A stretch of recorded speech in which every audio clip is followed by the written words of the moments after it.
Não, espera, sumiu uma marcação vermelha que teria aqui à direita. Espero que ele esteja gravando o que eu pretendo que ele grave, né? Vamos lá, então. Na aula passada, nós chegamos até esse ponto aqui. Estávamos discutindo criação de moeda por meio do sistema de reservas fracionárias. Antes, a gente tinha discutido o caso simples de sistema de 100% de reserva bancária, ou seja, onde as reservas não eram fracionárias. Nesse caso aqui, que não é o do mundo real, os bancos comerciais não criam moeda. Antes de surgir o primeiro Banco Nacional, o M0 e o M1 eram ambos iguais a 100.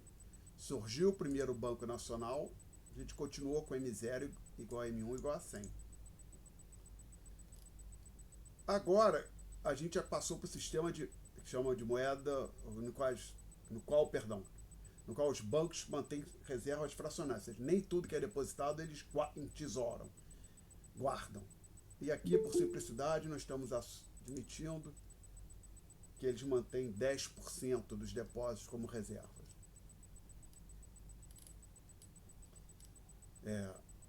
Não exige, só para não ver, os bancos não têm uma regra, 10% a gente vai manter, não. A gente, vamos por simplicidade, supor que todos eles trabalham, recebem depósito, ela tem que guardar 10% disso.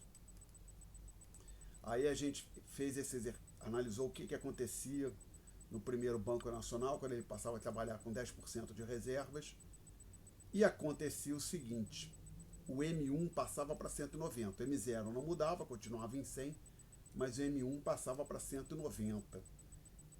Consequentemente, o Banco Nacional literalmente criou moeda no conceito M1. E essa é a conclusão: os bancos criam moeda quando eles mantêm somente uma fração dos depósitos como reserva. Aí a gente teve essa discussão aqui, que eu não vou repetir, e aí a gente vai entrar na seção multiplicador da moeda. Já os senhores vão entender do que se trata esse multiplicador. Eu já posso antecipar, que a gente vai ver, basicamente, a gente vai ter, colocar isso aqui em azul.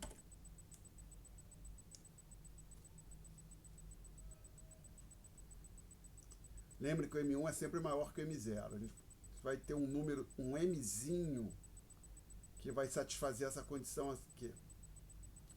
Ou seja, o número de vezes você tem que multiplicar o M0 para obter o M1. Ou outra maneira de dizer é que o Mzinho é igual a M1 sobre M0. Esse Mzinho é o chamado multiplicador monetário. Então vamos ver da onde vem por que ele é importante, da onde vem. Então vamos primeiro tentar entender da onde ele vem.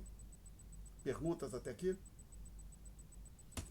Então voltar para as notas de aula. Então o que acontece aqui? Que a criação de moeda não para no primeiro Banco Nacional. Agora imagina o seguinte: o primeiro Banco Nacional surgiu, foi tão bem sucedido que outros bancos estão surgindo. Aí o autor assume o seguinte, que cada empréstimo que é feito, o beneficiário do empréstimo saca do banco que ele recebeu e deposita num outro banco que por acaso está sendo criado agora. Então tem aqui, segundo Banco Nacional, o segundo banco surgiu, o terceiro banco surgiu. Mas nem precisava ser assim, certo? A gente poderia assumir que o dinheiro voltava para o primeiro Banco Nacional. Tanto faz. Mas vamos seguir o que o livro fez, por simplesmente. Não precisa. Poderíamos também, assume de outra maneira e ia chegar no. Assume que fica tudo no primeiro Banco Nacional. Acabaríamos, depois de um esforço, chegar no mesmo resultado. Vamos fazer como está no livro. Então, o que aconteceu aqui no primeiro momento? Vamos dar aqui o glorioso print screen. E aí eu vou pegar esse telinha aqui, colá-lo aqui no meu quadro e arrastar para cá. Então, senhores, o que aconteceu é que depois que o primeiro Banco Nacional fez um empréstimo e o beneficiário do empréstimo sacou o dinheiro do primeiro Banco Nacional, o chamado balanço patrimonial, pelo menos só na parte que nos interessa, que são o nome de cada uma dessas linhas aqui, chamam contas, é um termo que os contadores usam. Então aqui as contas ou itens que não interessam, tinha 100 de depósitos, 10 de reserva, no passivo 100 de depósitos, no ativo 100 de reservas, 90 como no de empréstimos, tá? Aí alguém pegou esse dinheiro aqui, esses 90, o beneficiário do empréstimo, como que ele sacou, carregou o dinheiro e depositou no segundo Banco Nacional. Aí o que acontece? O segundo Banco Nacional vai pegar acho que dá para aumentar isso aqui um pouquinho, desculpe. 230, acho que ele assim. O segundo Banco Nacional recebe o depósito de 90, aparece aqui no passivo. Aí supõe que ele faz a mesma coisa que o primeiro Banco Nacional, que num primeiro momento recebe depósito, enquanto ele não emprestar, teria 90 de reserva. Mas ele faz um empréstimo de 8. Aí lembra, os bancos trabalham com 10% de reservas.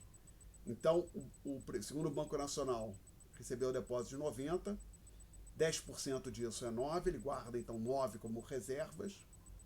A diferença, que é 81, ele vai emprestar. Então, assumindo aqui que ele emprestou o dinheiro, já emprestou e fez o empréstimo de 81, alguma pessoa, o beneficiário do empréstimo, sacou os 81 e levou esses 81 reais, 81 milhões de reais, para o terceiro Banco Nacional. Aí o terceiro Banco Nacional recebe um depósito de 81 reais. Aí o terceiro Banco Nacional vai guardar 10% disso sob a forma de reservas, 8,1, e emprestar a diferença, que é 72,9. Aí esse 72,9 alguém vai sacar, alguém já sacou e vai levar para o quarto Banco Nacional. E esse processo continua indefinidamente. Tá? Aí, então, levando em conta que as pessoas, cada vez que elas recebem um empréstimo, elas sacam e depositam no outro banco, vamos ver qual é o total de moeda que surge na economia.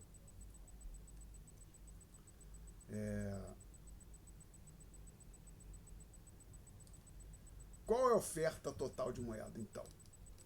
Eu tenho desenvolvimento aqui, é 100 mais 90 mais 81 mais 72,9. Da onde você tirou isso, Alexandre? Vamos lá. Eu vou fazer o seguinte aqui. Eu acho que eu vou copiar isso que aqui está no quadro. Só que talvez eu queira arrastar esse aqui. Deixa eu ver se eu consigo arrastar esse aqui primeiro. Não consigo. Talvez ESC. Então, o que é isso aqui? Cortar, tá?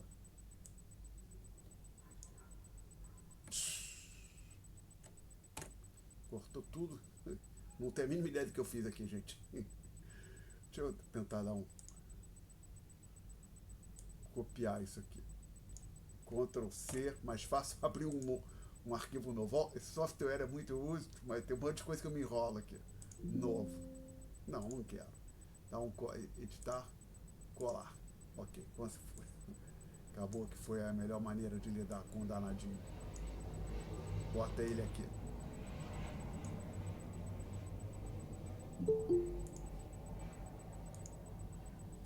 Aí eu vou vir para cá. Aqui para isso, vou copiar esse material. Mais algumas coisas aqui. Dá um print screen. Aí eu tenho que pegar. Vamos ver se eu pegar isso tudo aqui e tentar levar lá para o quadro. Editar, colar. Vamos torcer para funcionar. Parece que eu consegui fazer o que eu gostaria. Então vamos ver o que está acontecendo. Lembra? Você está preocupado com o M1. Lembra que o M1 é igual a PMPP mais DV. E a ideia é que toda a liquidez que as pessoas têm, elas depositam no banco, ou seja, que elas não vão no fim do processo, elas não têm PMPP. Então, PMPP é 0. Tá? Então, o M1 vai ser o somatório dos saldos de depósito à vista. Aí quanto a gente tem? A gente tem 100 aqui, ó, no primeiro Banco Nacional, apareceu aqui. A gente tem 90 no segundo Banco Nacional, ele apareceu aqui. A gente tem 81 no terceiro Banco Nacional, isso apareceu aqui. E vai ter, no quarto Banco Nacional, apesar de não ter colocado o balanço, 72,9, que é esse empréstimo que aqui está. Então podemos marcar ele também aqui com uma outra cor, um cinza escuro aqui. Isso, continua. Agora observe o seguinte. Então, desculpe, até esse momento aqui, daqui para a esquerda, alguém quer fazer uma pergunta? Não? Então vamos em frente. Só uma curiosidade, ainda tem algum aluno ou aluna aí? Sim, professor. Obrigado. Aliás, eu observo, a menos de um lápis meu, só há alunas aí hoje. Os homens não vieram, os rapazes não vieram às aulas, as meninas estão estudando mais que os rapazes. Então vamos em frente. Primeira coisa, 100 é igual a 100 vezes 0,9 elevado a zero, porque qualquer número diferente de zero elevado a zero é 1. Então isto aqui, senhores, é o famoso número 1. Tá? Então, podemos aproveitar até as cores que nós temos para marcar isso aqui, ó. Esse sujeito é aquele pedacinho azul lá à esquerda. E observe o seguinte, 0,9 elevado a 1 é 1. Quanto é que é 100 vezes 0,9? 90. Então isso que está em verde aqui corresponde àquele pedacinho verde ali. E esse 100,09 ao quadrado? 0,9 ao quadrado é igual a 8,1. 100 vezes 8,1 é conhecido como 81. Tá? Então observa que o que na verdade a gente aqui é chamada soma dos termos da progressão geométrica, no caso infinita, né?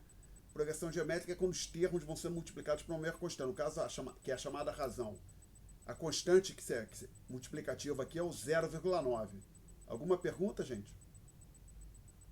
Então, aqui a soma continua indefinidamente, aí o sinal de igual. Então, Professor, oi, pode falar. tenho uma pergunta. Eu não entendi. Da onde você tirou esse 0,9?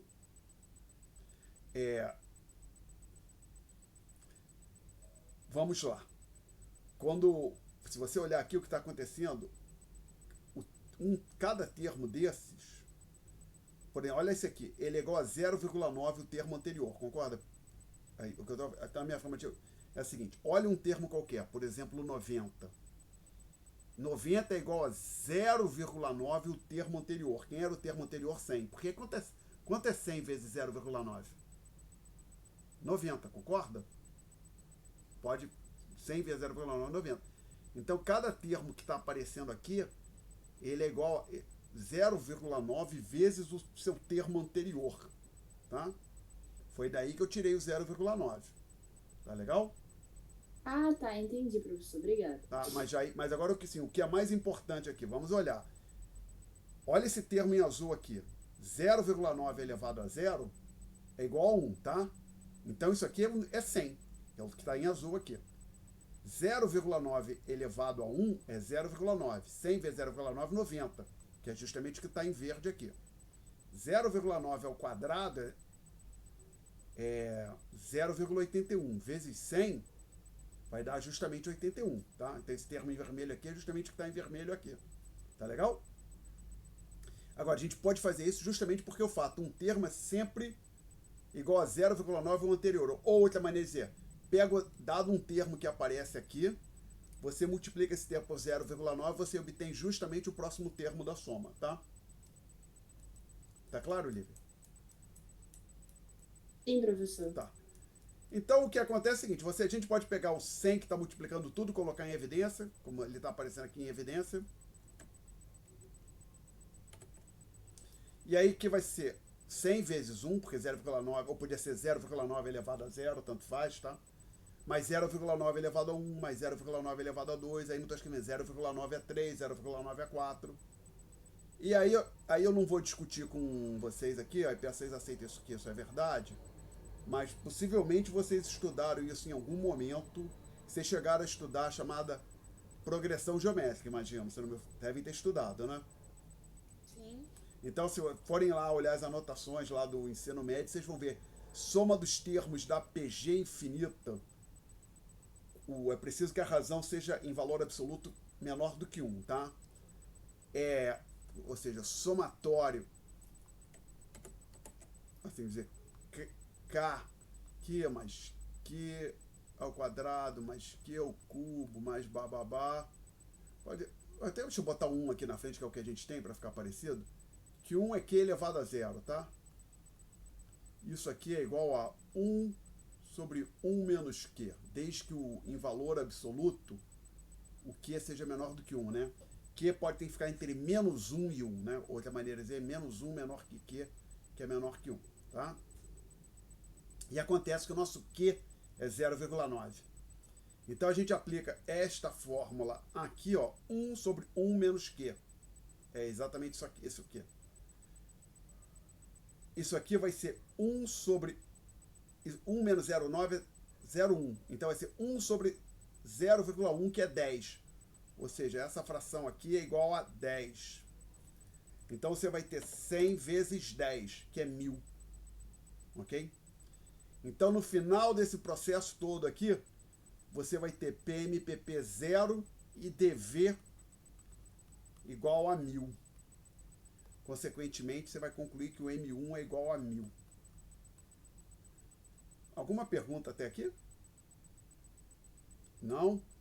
Então vamos voltar para as notas de aula. Professor, Oi, fala. mas qual é o objetivo de você saber o valor total desse valor total de moeda? É só demonstrar que sempre vai ser esse valor total?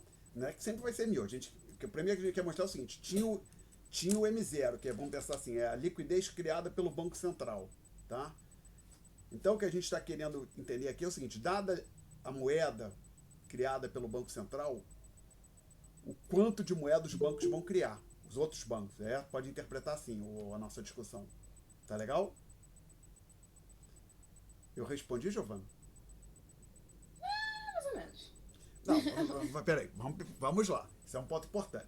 A gente discutiu neste tópico que existe a tal de base monetária, que é criada só pelo Banco Central, mas que tem um conceito chamado M1, tá? Vamos ver se eu consigo escrever aqui em algum lugar.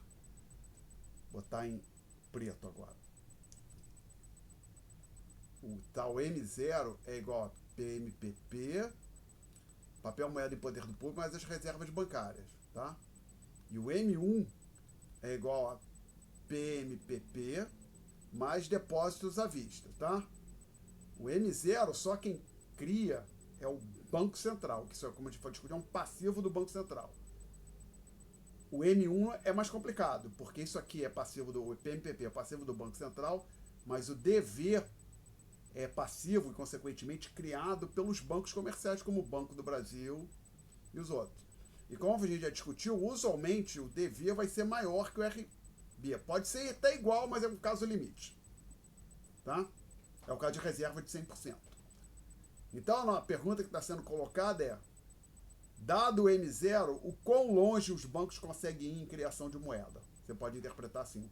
Ou seja, dado o M0, o quão maior que o M1 será o M0? E como é que funciona esse processo dos bancos criarem dinheiro, tá?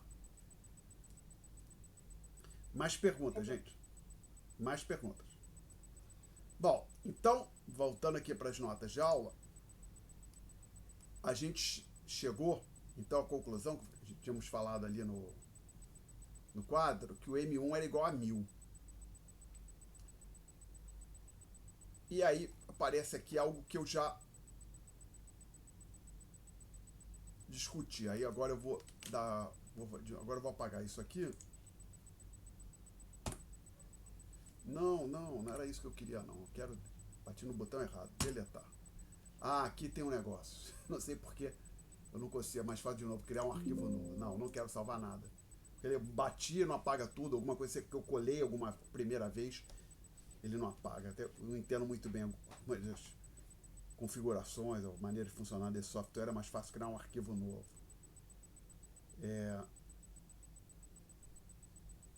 Eu vou voltar aqui para esse cantinho aqui e vou dar de novo um print screen. E eu quero jogar isso aqui na tela, no quadro.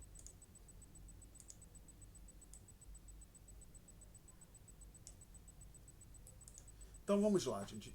Isso aqui a gente discutiu agora há pouco. Agora presta atenção, vou marcar aqui em vermelho.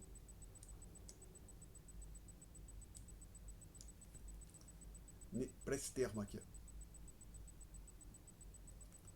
E marcar em verde este outro senhor aqui. Tá? Lembra que 100 era a liquidez inicial da economia. Era o PMPP que virou reserva dos bancos. Então,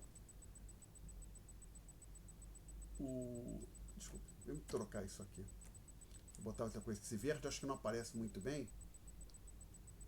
Deixa eu botar o azul mesmo, eu escrevo em preto aqui. De forma geral. É o M0. M0 é aquele 100 que está aparecendo ali à direita.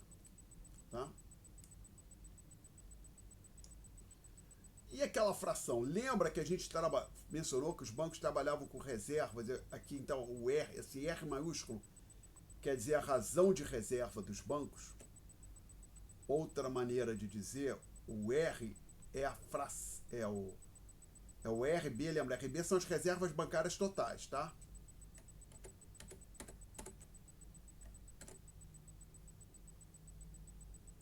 Dividida pelo depósito à vista, ou seja, a fração do depósito à vista que os bancos mantêm sobre a forma de reserva.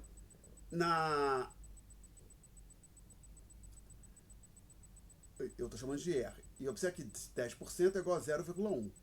Então, 1 menos... E por sua vez, 1 menos 0,9 é igual a 0,1, que é igual a R. Então, quando você junta tudo isso, o que você tem? Aquele termo em vermelho ali, 1 sobre 1 menos 0,9, ele é igual a 1 sobre R. E esse termo aqui, agora eu vou botar em verde,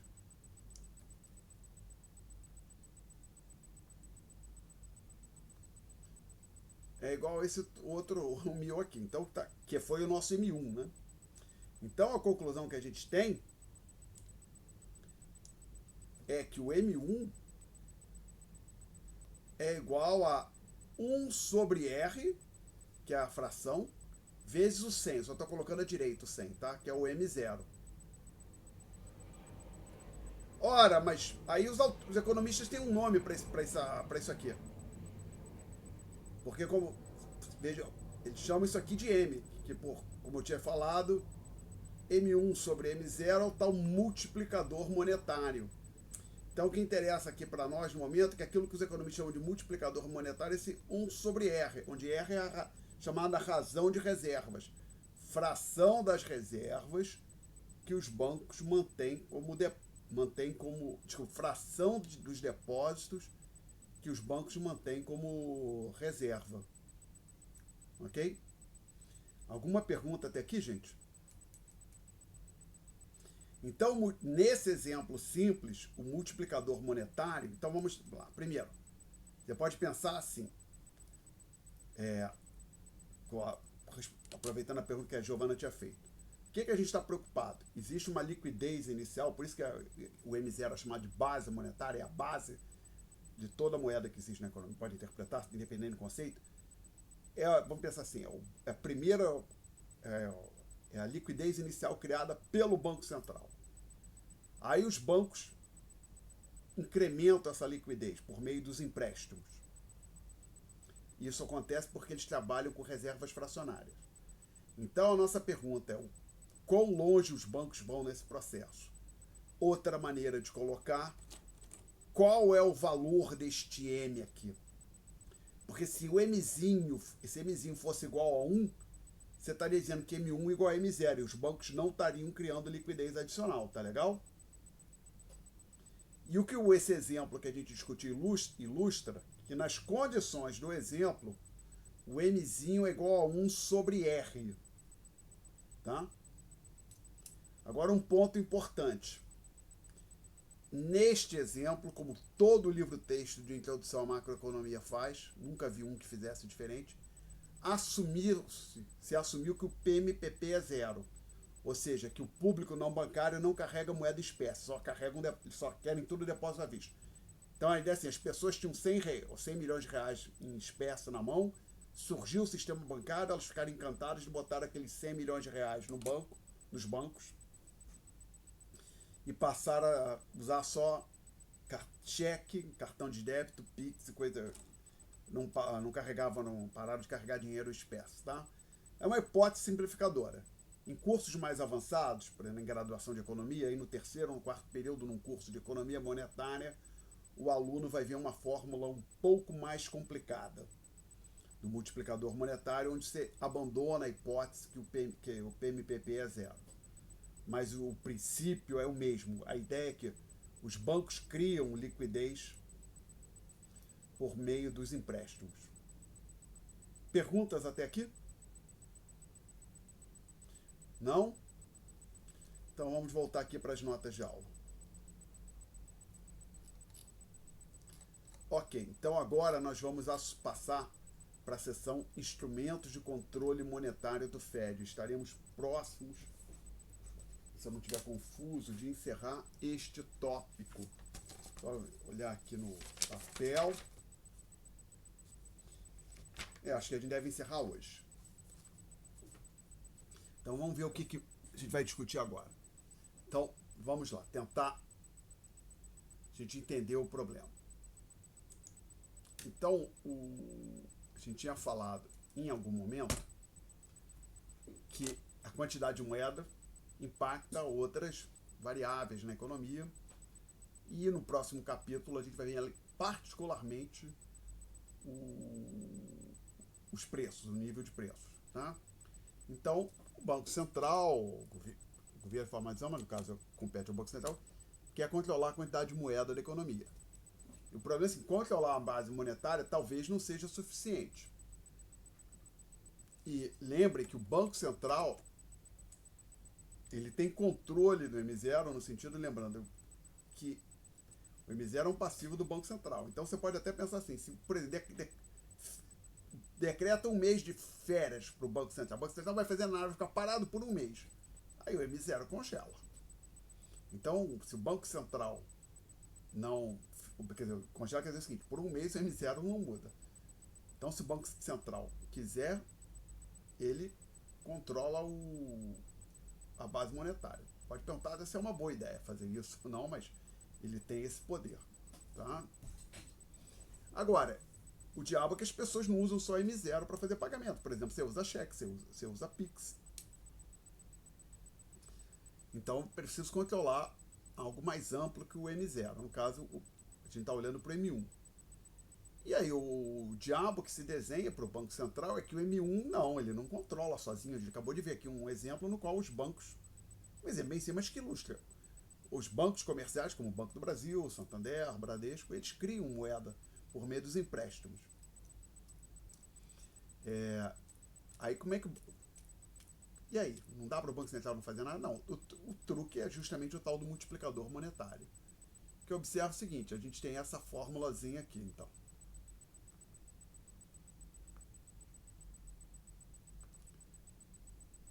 Se o M0 for absoluto... O M0 não, tipo, se o Mzinho for absolutamente constante, imutável, aí está resolvido o problema, né? Que basicamente basta o Banco Central mexer no M0 que ele impacta o M1. Então ele quer diminuir o M1, basta diminuir o M0. Quer aumentar o M1, basta aumentar o M0. Mas será que esse Mzinho é constante? Não, não é. Constante? O único valor e não muda nunca? Não, em nenhum país do mundo. Mas será que por ele é suficientemente estável para permitir que, se o Banco Central controlar o M0, ele tenha um controle, se não perfeito, mas razoável do M1? Aí vamos olhar então, aproveitar aquela tabela que tem no final deste tópico aqui. Aqui está. A gente já tinha discutido a primeira coluna, Essa aqui, essa e essa. Eu falei, essa aqui vamos aguardar para discutir depois, já chegou a hora de discutir. Esse aqui é o multiplicador monetário, tá? Eu até falei, quando eu apresentei, olha, o Mzinho, pega essa aqui, divide por 100 e calcula o recíproco. Ou seja, o que eu disse é que 0,77078 elevado a menos 1, que seria o recíproco, é igual a 1,297. Tá? Perguntas? Não? Então, agora observe. Isso é para o Brasil 2018. Relativamente estável o Mzinho. Tá? Ah, Alexandre, mas você pegou um ano onde foi estável? Confesso que eu não olhei os outros anos, mas ficaria muito surpreso se for diferente. Até o que eu me lembro, que eu aprendi, é que o Mzinho é algo relativamente estável. Pode mudar, evidentemente. Em particular, se, por exemplo, tinha um pressuposto naquele exercício que a gente fez, naquele exemplo que a gente estava discutindo, que ninguém carregava PMPP, tá? Mas se de repente todo mundo quiser carregar PMPP, aí o Mzinho muda, o multiplicador muda. Então, assim, se tiver uma mudança súbita, considerável nas preferências ou no padrão de comportamento dos agentes econômicos, o Mzinho pode mudar. Ou talvez ele esteja mudando, inclusive, na Argentina agora, que está tendo uma corrida, ó, as pessoas estão tentando se desfazer da moeda doméstica, assim vai, né? Então, mas em situações normais, o Mzinho vai ser algo relativamente estável. Então, aqui no Brasil, depois a gente até vai ver por que ele aumentou um pouco ao longo do ano. Tá? Perguntas até aqui? Então, a gente vai ver como que o Banco Central pode impactar o M1 agora. E ele tem 3 instrumentos. Isso é tem 3 instrumentos clássicos para o Banco Central, para a Reserva Federal, que é o Banco Central dos Estados Unidos, e para o Banco Central do Brasil, para outros bancos centrais do mundo. O primeiro instrumento envolve impactar o M0. Aí, dado o multiplicador maior monetário, isso impacta o M1. Os outros 2 instrumentos envolvem modificar o valor do Mzinho. Tá? Então pensa assim, suponha que o Banco Central quer reduzir o M1. Ele pode reduzir o M0 ou tentar reduzir o valor do Mzinho. E ele tem mecanismos para fazer isso. Perguntas? Então vamos lá, discutir quais são os instrumentos que o Banco Central tem para atingir os seus objetivos de política monetária, de controlar a quantidade de moeda. Primeiro, operações de mercado aberto. De novo, acho que eu quero copiar isso para o quadro. Desculpe, gente. Apareceu um maldito mosquito aqui. Então vou apagar isso aqui.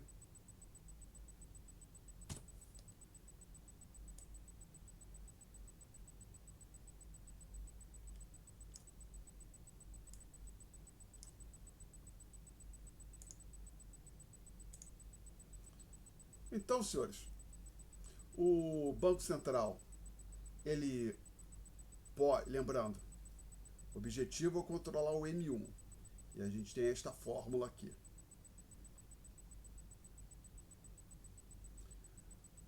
As operações de mercado aberto são utilizadas com maior frequência, aquilo que o Banco Central usa no dia a dia. O objetivo delas é impactar o M0. O que é uma operação de mercado aberto? Operação de compra e venda de título público, tá? Então, se o Banco Central vai no mercado, não sei por que chama mercado aberto, é uma boa pergunta, mas é o que chama, mercado de título público chama de mercado aberto. Então, o Banco Central vai nesse mercado e compra títulos públicos. O que vai estar acontecendo?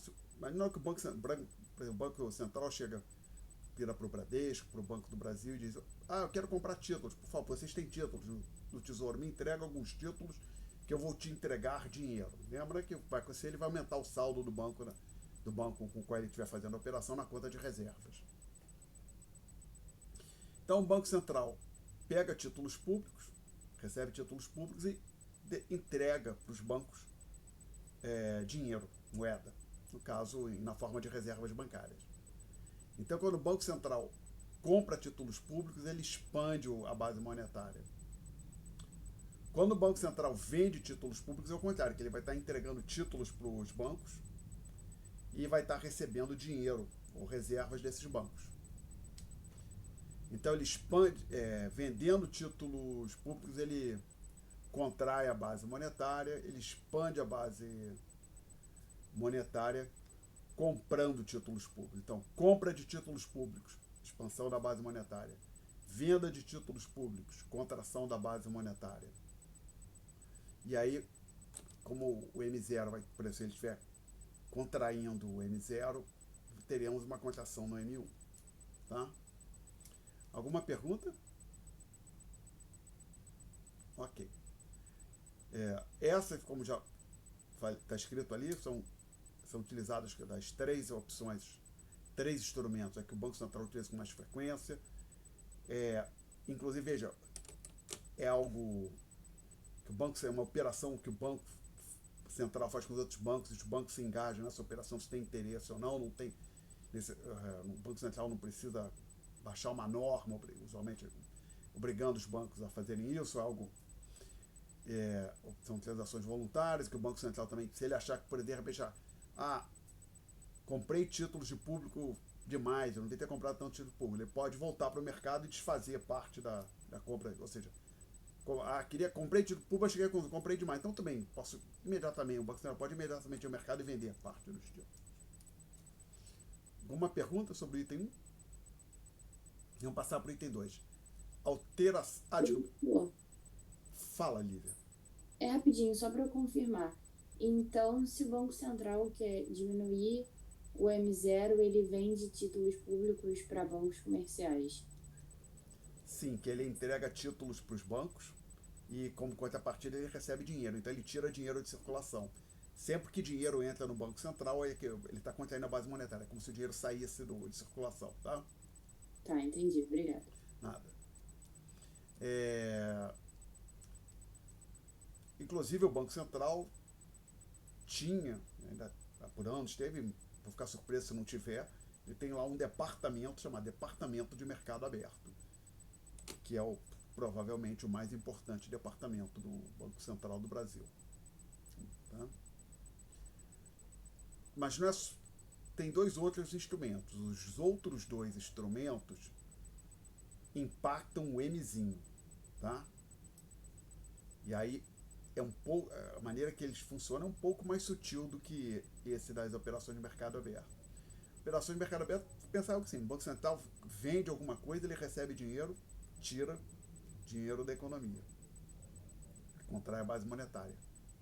Quando ele compra por exemplo, títulos do Tesouro dos outros bancos, ele está entregando dinheiro para aqueles bancos para a base monetária. Aí vem a alteração das reservas exigidas. Tentar entender isso aqui. Que diabo é isso? O truque é o seguinte. Lembra que usando a anotação que a gente usou há poucos minutos. Vamos chamar esse Rzão aqui é a razão depósito das reservas bancárias sobre o depósito à vista. Naquele exercício que a gente fez, nós assumimos que isso era da ordem de 10%, lembram? Era exatamente igual a 10%. Agora vamos dar uma olhadinha aqui, porque a gente tem os dados para o Brasil. 2018. 49, 48, 46, era arredondar, 50% em janeiro, e depois caiu para algo como pouco mais de 44% em dezembro. Tá? Ou seja, caiu em fevereiro, caiu relativamente a janeiro, caiu de novo em março, depois caiu de novo em abril, aí quase que se estabilizou, podemos dizer. Né? Vamos ver, há motivo para isso ter acontecido. Vamos ver. E aí o truque, então, pensa assim, esse R é o que os bancos efetivamente trabalham, tá? Mas lembre que as reservas que os bancos têm são de dois tipos: a reserva espécie, cédulas e moeda, e depositadas os depósitos no Banco Central, reservas junto ao Banco Central.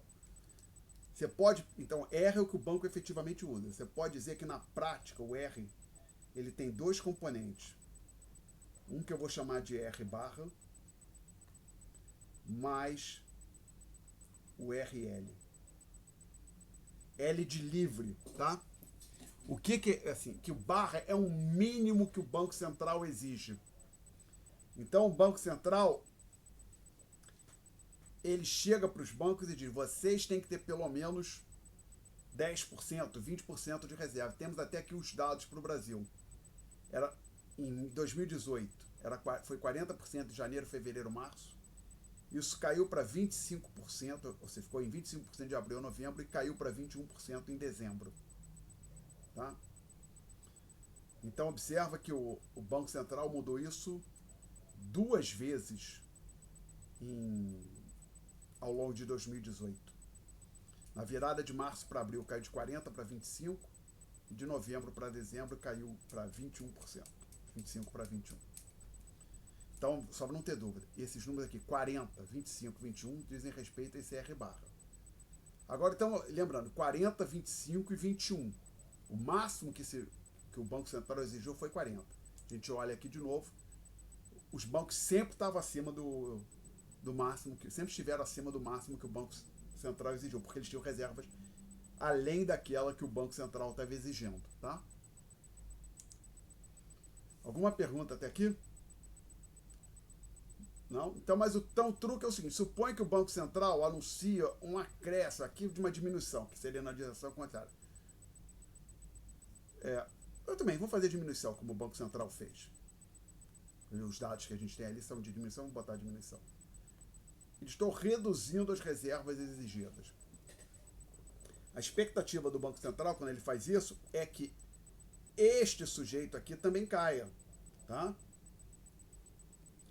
E na hora que esse sujeito cair, lembrem que, pelo menos no caso de PM, quando o PMPP é zero, não vai ser sempre assim, mas o ponto central é que mesmo que o PNPP não seja zero, você tem uma relação, aqui é bem fácil de ver, que é 1 sobre o R, né? Mas quando o PMPP não é zero, você vai ter uma fórmula um pouco mais complicada, mas vai ter um R lá no denominador também. Simplesmente vai ser isso.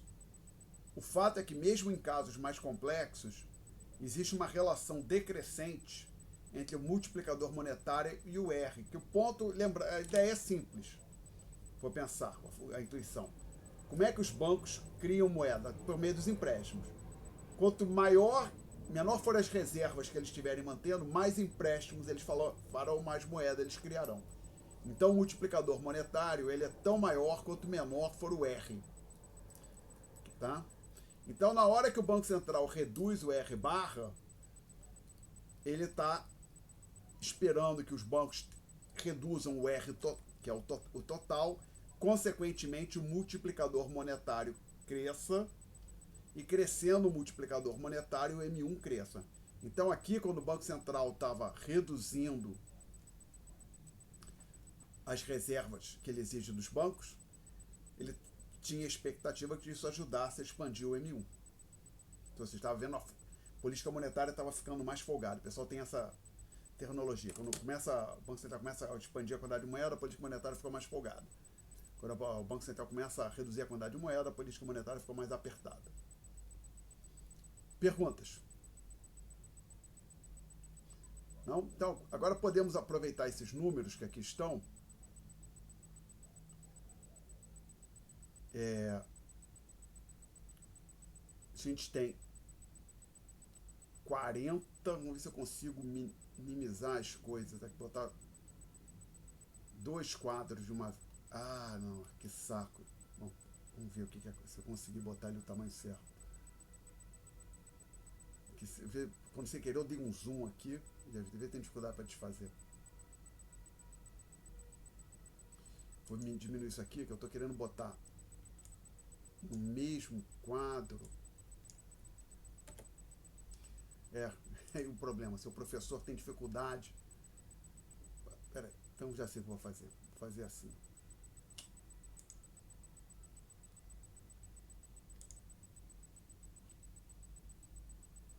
ver se eu vou ter sucesso.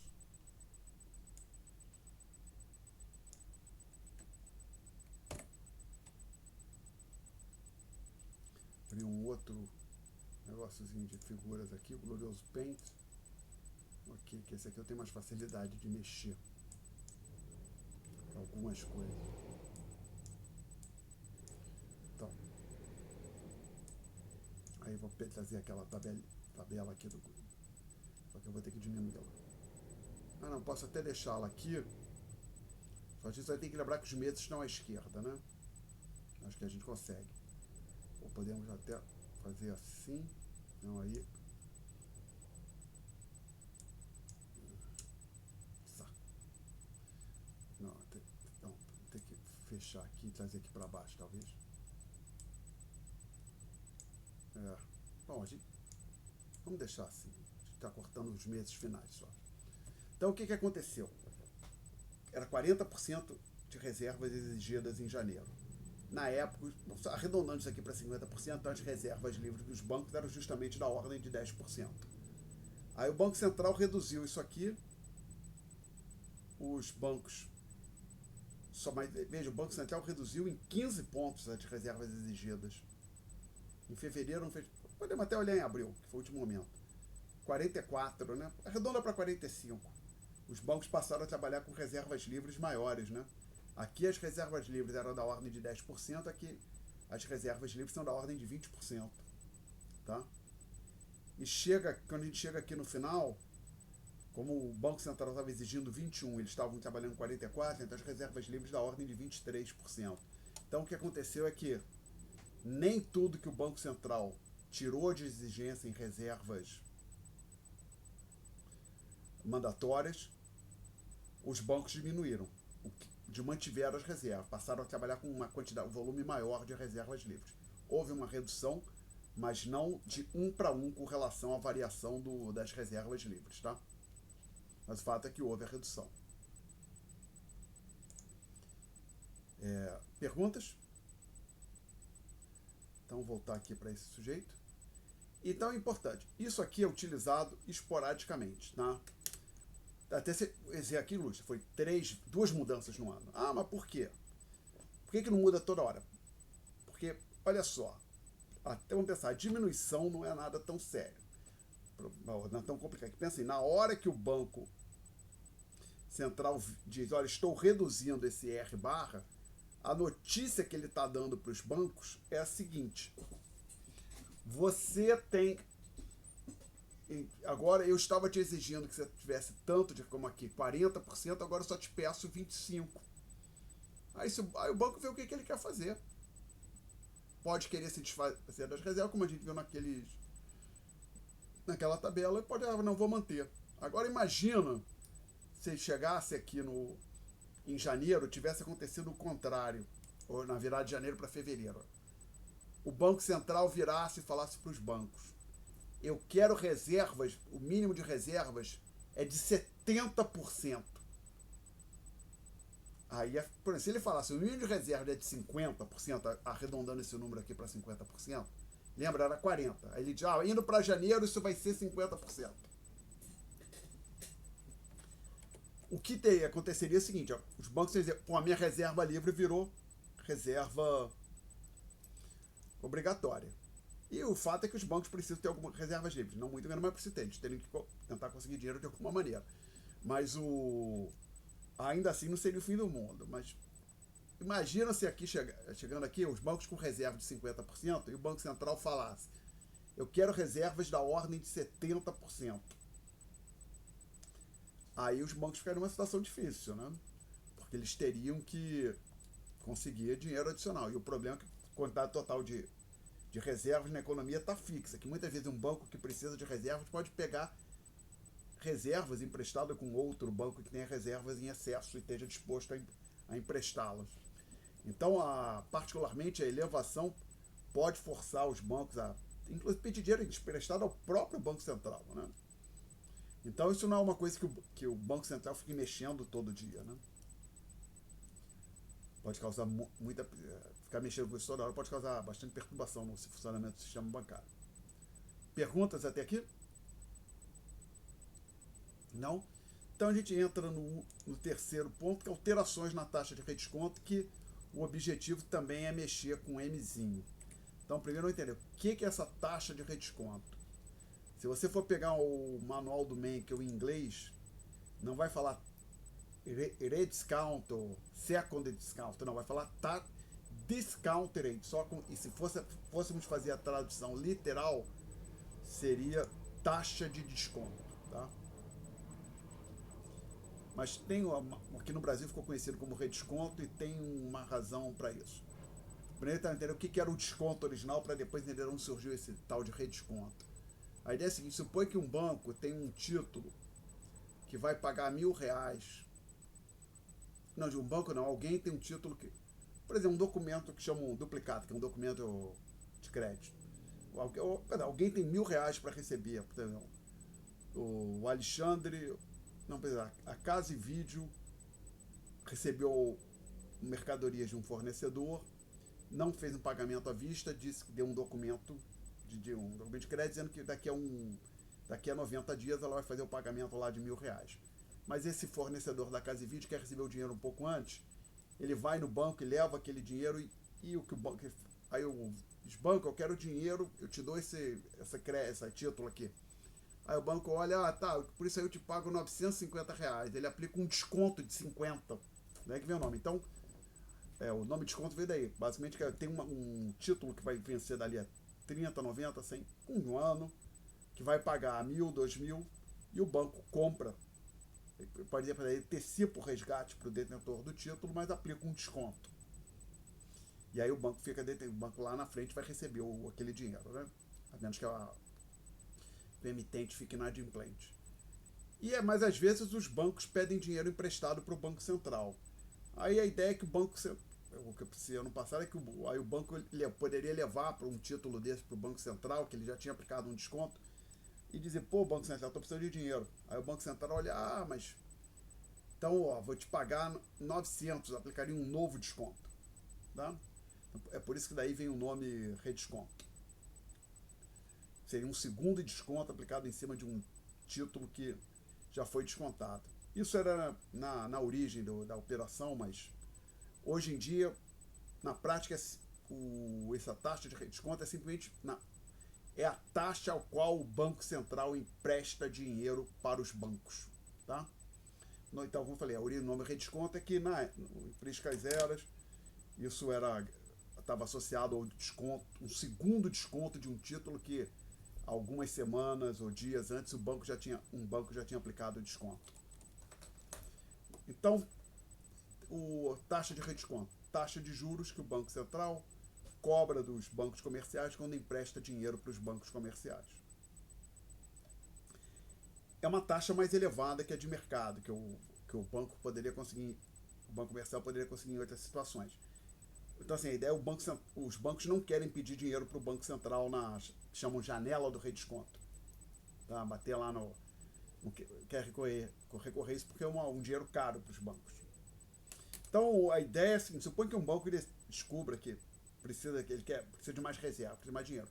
Um caminho para ele pode ir no chamado mercado interbancário e financiar através do chamado CDI, que é Certificado de Depósito Bancário, pedir dinheiro emprestado para os outros bancos. Outro caminho, se esse banco tem uma carteira de títulos públicos, ele pode vender alguns títulos públicos e levantar dinheiro, né? Inclusive, depois a gente vai falar, inclusive tem um truque, digamos assim, que o banco tem títulos do Tesouro com maturidade de 10 anos, ele gostaria de manter esses títulos. E ele precisa do dinheiro só por uma semana. Como é que ele pode fazer? Tem uma maneira chamadas operações compromissadas, é que basicamente o detentor do título que está precisando de dinheiro, ele vende o título, por exemplo, o banco A vende o título para o banco B, mas já acerta com o banco B a recompra dos títulos daqui a uma semana, tá? Então é uma maneira também dos bancos levantarem dinheiro. Basicamente, o banco tem títulos públicos, ele vende aqueles títulos por prazo de uma semana, um mês, mas acerta com o outro lado a recompra dos títulos. Então é uma maneira dele obter um empréstimo pelo prazo de uma semana, um mês, seja lá qual for, dando, como se estivesse dando como garantia aqueles títulos públicos. E se não, nada disso, se isso não resolver, ainda precisar de dinheiro, aí a última opção é bater na janela bater lá no Banco Central, pegar dinheiro emprestado a essa taxa aqui, que é mais elevada. Então, a princípio, os bancos não querem fazer. Então, imagina que o Banco Central anuncia uma elevação nesta senhora aqui, na taxa de redesconto. O que os bancos vão ver é o seguinte: putz, se eu tiver que bater lá vai ser pior, então tem que ajustar minhas operações de forma a reduzir a chance de que eu vou precisar pegar dinheiro no Banco Central. Então, uma elevação na taxa de redesconto induz os bancos a elevarem isso aqui, ó, essas reservas livres, ou seja, serem mais cautelosos nas suas operações, concederem um volume menor de empréstimo e terem um volume maior de reservas. Então, quando o Banco Central puxa para cima a taxa de redesconto, ele está tentando aumentar o R, a razão de reservas, e, consequentemente, reduzir o Mzinho. Então, puxar para cima a taxa de redesconto é uma tentativa de reduzir o multiplicador monetário de forma a causar uma redução no M1. Tá? Pergunta, gente? Não? Então, nós vamos continuar indo em frente. Discutimos esses 3 pontos, vamos ver o que acontece aqui nas notas de aula.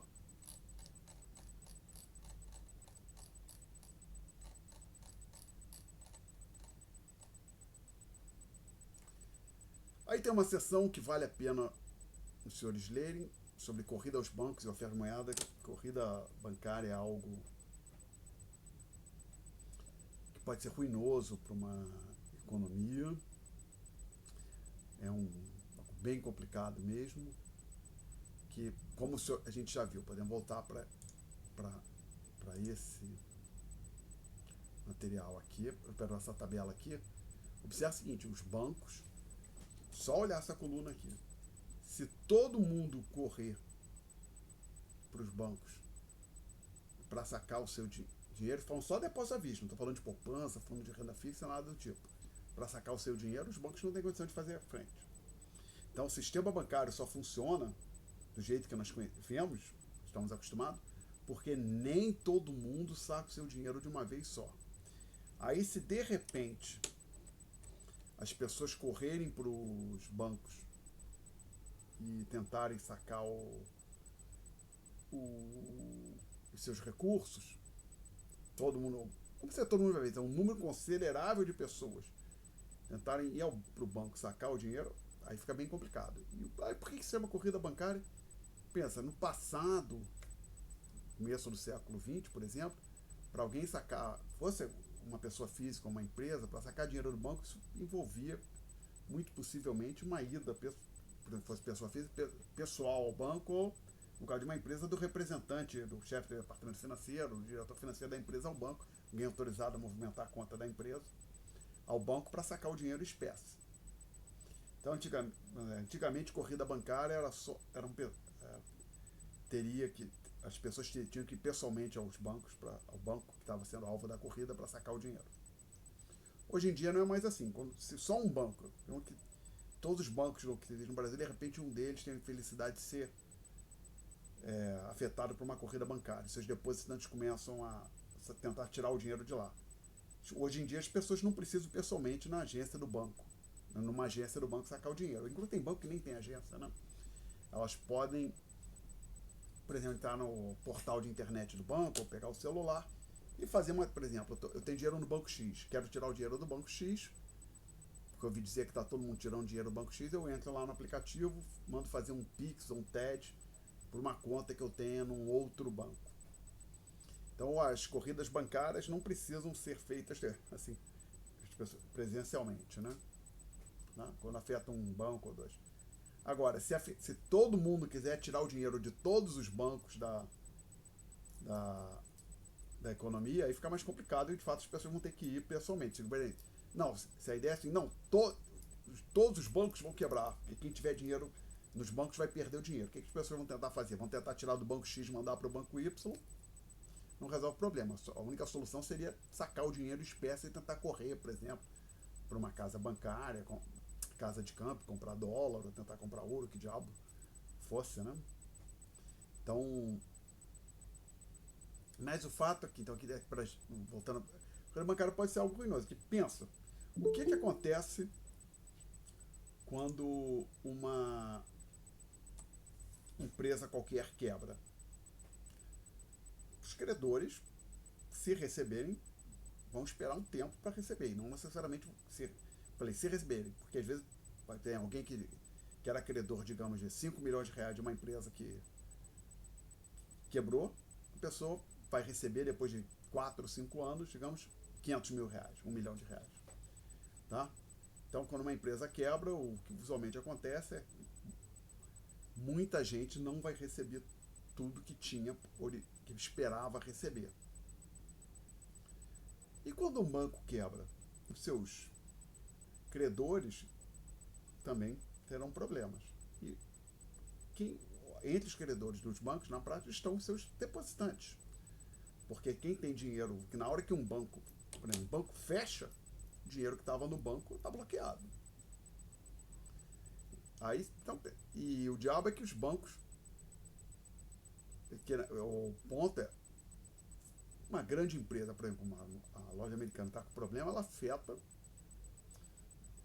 muitas empresas, mas um banco, pela natureza, tende a ter muito mais gente afetada. E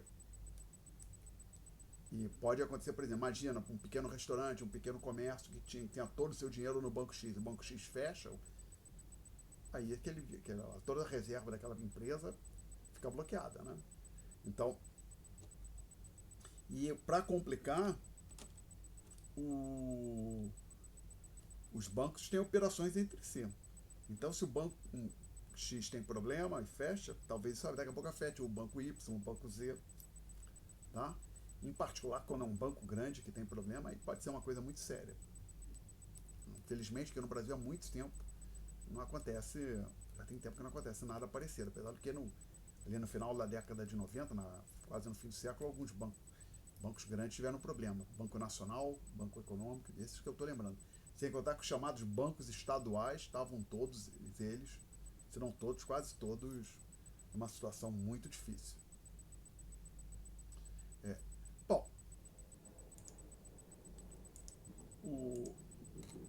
voltando então aqui para essa parte de corrida bancária, recomendo que os senhores deem uma lida. Uma coisa interessante é que, não me lembro se esses dados eu tirei se está no Menkel, eu tirei de uma outra fonte, eu desconfio que eu tirei de uma outra fonte, não, acho que está no próprio manual do Menkel, é que nos Estados Unidos, na época da crise de 29, houve uma queda de 28% na oferta de moeda.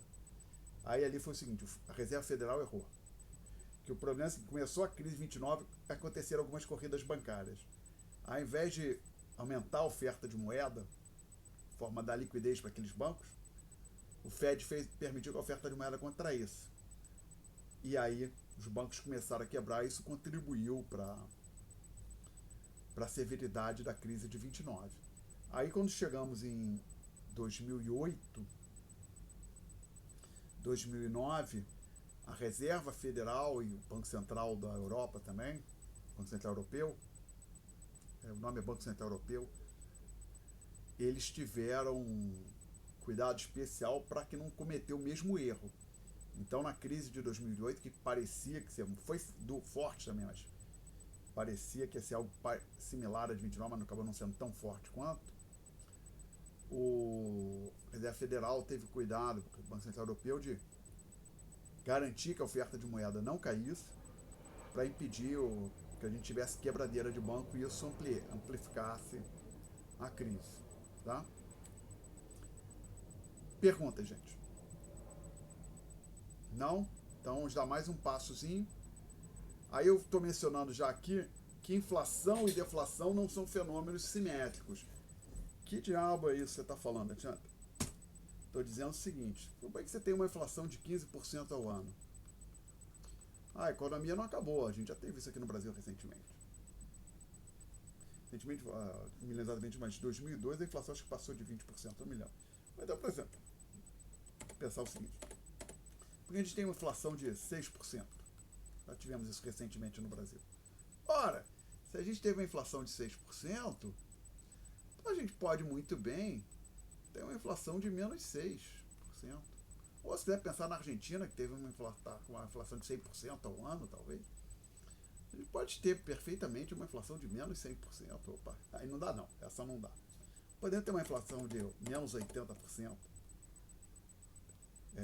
Por que não dá menos 100%, Alexandre? Porque tá dizendo, o que é menos 100% é que o preço era 1, caiu para 0, né? E todos os preços zeraram e fica difícil. Mas menos 80% em tese poderia, né? Que os preços foram divididos por 4. Ou por 5, sei lá. Mas 100 divide por 5, 20 seria menos 80%. Dividir por 5. Não dá. Inflação e deflação não são fenômenos simétricos. É mais fácil, você pode ter uma inflação bem alta sem necessariamente ter uma recessão. Uma inflação positiva elevada. Mas uma inflação muito negativa, como isso aqui, aí a economia vai entrar numa recessão muito forte, e isso a gente vai ver o porquê no próximo tópico. Mas já estou avisando aqui, então inflação e deflação não são fenômenos simétricos. E o motivo é o tal de efeito Fischer, que discutiremos no próximo tópico. Perguntas?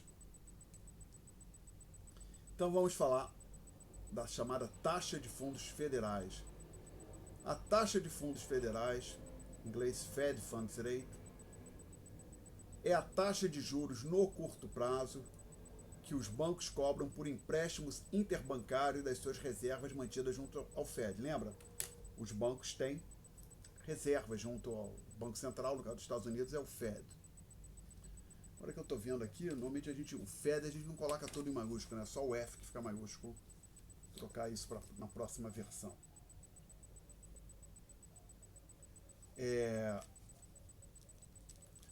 Então, o que isso acontece? Os bancos têm a possibilidade lá nos Estados Unidos de emprestarem reservas. Então, basicamente, um banco que tem reserva em excesso, reserva livre em excesso, ele pode disponibilizar essas reservas e emprestar para o outro banco e ganhar um jurozinho em cima disso. E a vantagem para o banco de fazer essa operação é que está tudo ali dentro do Fed, garantido pelo Fed. Então, se o banco A empresta por meio desse mecanismo reserva para o banco B, amanhã o banco B ficar inadimplente, o dinheiro dele está garantido, tá? Porque é um dinheiro que estava guardado ali junto ao Fed. Okay? O equivalente da taxa de fundos federais no Brasil é a taxa mais próxima, não é equivalente, mas é o mais próximo, é a taxa Selic. Ele vai ver que ambas são as chamadas taxas fundamentais das suas respectivas economias. O que é a taxa Selic? Diz respeito à chamada operações lastreadas em títulos públicos. Lastreada quer dizer que na prática o título público fica como garantia, com lastro da operação. Aí eu dou um exemplo. Por exemplo, o banco X quer obter recursos por um dia. Ele pode simplesmente pedir dinheiro emprestado, tá? Mas o diabo é que quando qualquer agente pede dinheiro emprestado,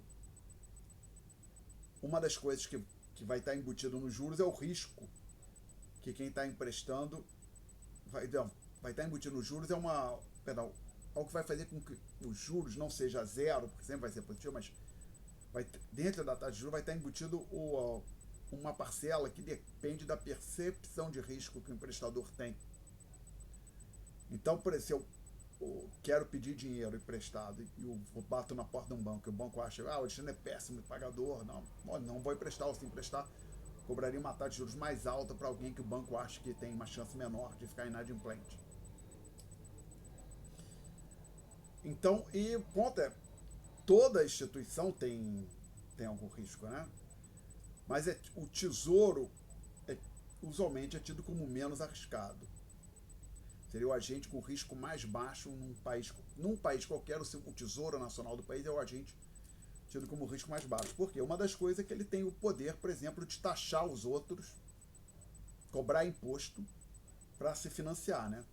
Um banco, por mais poderoso que seja, mais maior que seja, por exemplo, Bradesco, ele não pode simplesmente vou cobrar imposto. Não, não pode fazer isso. Não que o governo, o executivo possa, vou cobrar imposto e dane-se. Não, tem que passar no Congresso e tudo, mas tem essa possibilidade. Ou seja, ele tem um poder, o governo tem um poder sobre a economia que um banco, por mais maior que seja, não tem. Então, uma maneira do banco que precisa de dinheiro obter recurso a uma taxa de juros mais baixa, ao invés de pegar o dinheiro sem garantia nenhuma, e essa questão da garantia é o comum, que, por exemplo, às vezes tem gente que vai pegar dinheiro emprestado e deixar um imóvel como garantia. A ideia, o que é dar o imóvel como garantia? É o seguinte, se o devedor ficar inadimplente, o banco pode se apropriar do imóvel. Na prática, ele pegar o imóvel, levar a leilão e usar os recursos obtidos no leilão para quitar a dívida, né? Ok? Então, e só para não ter, usualmente isso funciona assim, o imóvel fica como garantia, a dívida é de 100. Aí o imóvel é leilão, é vendido a 200, o banco pega 100, ou os credores pegam 100, o que sobra vai para o proprietário original do imóvel, né? Bom, mas o fato é que colocar uma garantia reduz o risco da operação e contribui para que a taxa de juros caia. Então a vantagem para o banco de fazer esse tipo de operação aqui é o seguinte, que desaparece o risco do banco, porque ele dá o título do tesouro como garantia. Então o risco passa a existir, é só o risco do tesouro que é menor que o banco. Então olha como é que funciona essa operação. O banco X quer dinheiro, por um dia só que seja. Aí ele tem um lote de títulos públicos, por exemplo, títulos públicos com maturidade de 5, 10 anos, que ele não gostaria de se desfazer, mas ele precisa de dinheiro por um dia só. Ele pode acertar a seguinte operação com um banco Y. Ele vende um lote de títulos por 1.000 e acerta a recompra desse lote no dia seguinte, no momento da venda, já acerta a recompra no dia seguinte por 1.000 que multiplica 1 mais I. Por exemplo, 1.002, tá certo? Ou se quiser dizer 1.100, o I seria 10%, né? 0,1. Então o que acontece é que o título funciona como uma garantia pro banco que está emprestando dinheiro. Por quê? Suponha que essa operação é feita e no dia seguinte o banco X não honra a recompra. Então, veja bem, o que está acontecendo? O banco X vende títulos para o Y, recebe o dinheiro e acerta a recompra do lote de títulos no dia seguinte, onde ele aí devolve os 1.000 mais alguma coisa para o Y. Se acontecer do banco X não honrar a recompra, o banco X nesse meio tempo fica insolvente e quebra, o banco Y não fica a ver navios totalmente, porque ele fica com os títulos públicos para ele. Tá? Alguma pergunta? Não? Então vamos dar mais um passo. Então o que acontece é que na prática, nesse tipo de operação, os títulos funcionam como garantia do empréstimo. Aí não existe só... Aí eu penso assim, várias operações dessas são feitas ao longo do dia. Uma vai ter uma taxa lá de 0,02, a outra vai ter a taxa de 0,0019, uma coisa não vai ser sempre a mesma, né? Então vai ser a taxa Selic, vai ser uma média das operações diárias, tá? Essas duas taxas, gente, são as chamadas taxas básicas ou taxas fundamentais das respectivas economias. Ela funciona, por quê? Ela funciona como um piso, ou seja, um mínimo para o tomador de recursos e como um teto para o depositante. Então, vamos ver isso aqui. Já consigo botar tudo numa página só? Não. Então, vou dar 2 print screen aqui.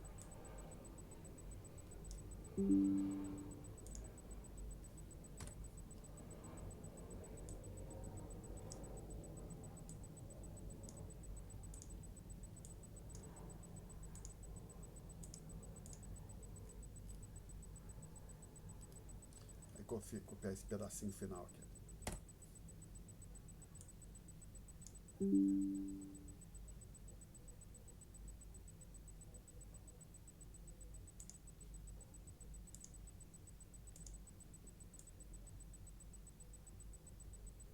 Então, por que isso? Vamos entender por que então, no caso do Brasil aqui, por que a Selic seria um teto? Funciona como um teto para as taxas de juros. Tem um motivo para isso, gente. Suponha que um banco vamos lá, suponha que eu quero pegar dinheiro emprestado. Tomador de recurso, quem pega dinheiro emprestado. Suponha que eu quero pegar dinheiro emprestado. Aí o banco tem, tá, vou emprestar R$1.000 para Alexandre. Ele não vai aceitar me emprestar menos do que a taxa Selic. Por quê? Ora, por exemplo, suponha que a taxa Selic seja de 10%. Eu vou ter que pagar, digamos, ao ano, de 10% para cima, de cara. Ah, mas por quê? Porque suponha que ele me emprestasse a 10%. Mas por que ele vai fazer isso? Que eu vai estar me emprestando a 10%, que tem risco, maior que o do Tesouro. Ele pode pegar o recurso que o banco estava me emprestando, ao invés de me emprestar, ele emprestar no Interbank para outro banco e receber a taxa Selic. Tá certo? Então não tem por que o banco me financiar uma taxa igual ou menor que a taxa Selic. Eu vou ter que ser, então, se eu for pegar dinheiro emprestado, eu sempre vou pagar da Selic para cima. Isso vale em todas as operações. Agora, com um pequeno comentário, que aqui no Brasil a gente tem umas operações com crédito, taxa de juros subsidiária, por exemplo. Desculpa, eu quero a caneta. Desculpa, imagem, janela, disco de pincel, não é isso aí. Paleta de pincéis, essa, tá, que eu tinha fechado por engano.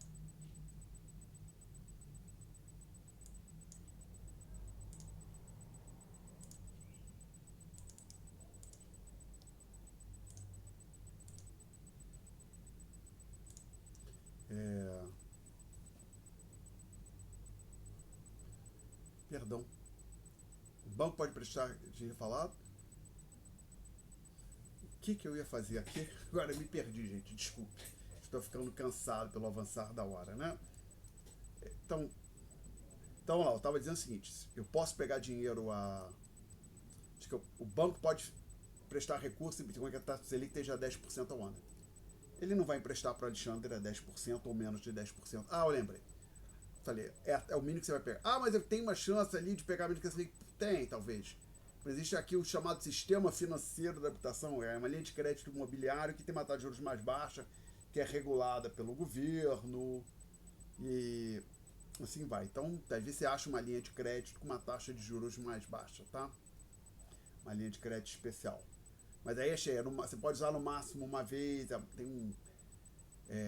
é só imóvel no máximo, no valor máximo, digamos, R$1 milhão, aí não sei, não é uma linha aberta como outras, qualquer um pode pegar, tá?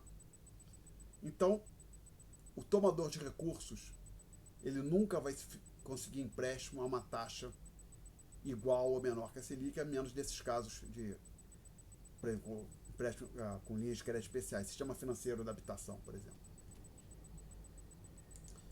Agora, até outro dia eu estava vendo uma coisa, eu nem sei como funciona, talvez algum dos senhores possa tirar a dúvida do seu ignorante professor. Se é que ainda tem algum aluno aí, que ninguém fala nada há muito tempo, acho que eu estou falando sozinho. Tem algum aluno ou aluna ainda aí? Eu desconfio que não. Mas parece que não tem. Ah, não, a Mariana botou ali um sim, obrigado. E a Bruna também. Eu acho que para aquele programa Minha Casa Minha Vida... Oi, obrigado, Luiz Felipe. O Minha Casa Minha Vida, acho que é um empréstimo, não é? A pessoa pega um dinheiro emprestado, alguém botou um sim ali, não sei se o sim do Luiz Felipe é o do Minha Casa Minha Vida, é isso, né, Luiz Felipe? Pode botar mais um sim? Não é, mas eu desconfio, se alguém for olhar, porque eu não posso estar errado, que eu nunca prestei muita atenção, mas acho que Minha Casa Minha Vida também é um crédito, a pessoa vira dona da casa, mas na verdade ela tem que fazer o pagamento, então tem uma linha tem um financiamento ali, então acho que uma taxa de juros talvez seja mais baixa que a Selic, mas como eu disse, esses são situações especiais, né? Lembrei de outro, FIES, crédito para estudante, acho que é FIES o nome, que está em universidades privadas, né? Deve ter uma taxa de juros ali também, talvez esteja abaixo da Selic, tá? Bom, agora vamos olhar para essa parte de teto que eu tinha falado. Teto para o depositante. Por quê? Porque, veja bem, quando eu boto dinheiro no banco e vou receber juros com esse dinheiro, o banco está pegando dinheiro emprestado com o Alexandre. Na prática, por exemplo, foi um CDB. E eu não vou conseguir mais que a taxa Selic. O Selic vai ser um teto para quem está, para o poupador, para quem tem dinheiro em excesso, recurso em excesso. Por quê? Suponha que a taxa Selic de novo está 10%. Por que o banco vai me remunerar 11%? Para eu receber o meu dinheiro? Não vou remunerar esse cara, o Alexandre é 11%. Se a taxa Selic é 10%, eu vou me financiar a 10%. Tentar me financiar a 10% ou um pouco mais disso no interbancário, tá certo? Então, se você achar um investimento onde todo mundo que está lá, não, muito maior que a taxa Selic, garantido, pode ficar preocupado. Tá? Então, acaba que na prática, a Selic é o mínimo que quem for pegar dinheiro emprestado vai pagar, e o máximo que o depositante vai receber. O Fed Funds Rate funciona de forma similar na economia americana. E como é que os bancos centrais operam para atingir as taxas que eles querem? Basicamente, eles estabelecem metas para as duas taxas. Basicamente, o Banco Central, falando aqui no Brasil, ele diz, quero a Selic, a Selic é 6%. Isso quer dizer que ele tabelou? Não, isso quer dizer o seguinte, que ele anunciou que a Selic é 6%. Se a Selic começar a sair 6,1%, o Banco Central vai entrar no mercado, colocar dinheiro para puxar a taxa de juros para baixo. Ele entra no mercado comprando títulos públicos, isso puxa a taxa de juros para baixo. E se a Selic cair para, digamos, 5,5%, o Banco Central queria 6%, ele faz o contrário.